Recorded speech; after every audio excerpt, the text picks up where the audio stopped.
Have you ever wondered how bees make honey? I mean, have you ever wondered how they turn flower nectar into that sweet golden treat? It's actually a fascinating process that involves a lot more than just bees and flowers. You see, bees aren't the only creatures that consume nectar and pollen from plants. Other insects like butterflies, moths, and even ants do it too.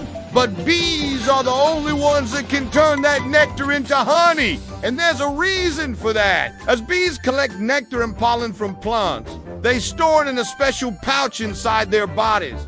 This pouch is called a honey stomach or a crop. It's separate from their digestive system. So it's basically like a little backpack for their food. And unlike their regular stomachs, honey stomachs can hold a lot more than just liquids. They can also store solid foods like pollen.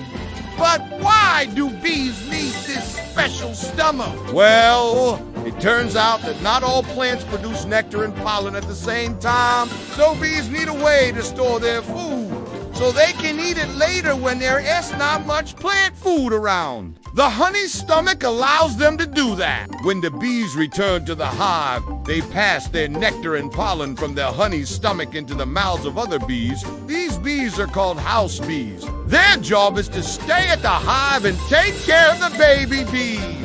And they do that by eating the nectar and pollen that the worker bees bring back. As the house bees eat the nectar, they add enzymes to it. Enzymes are like little helpers that speed up chemical reactions. In this case, they help break down the sugars in the nectar so that the bees can digest them more.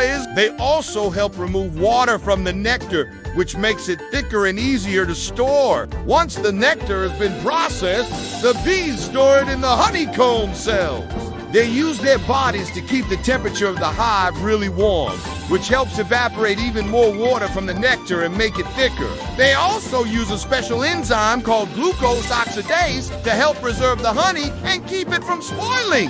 And that, my friends, is how bees make honey.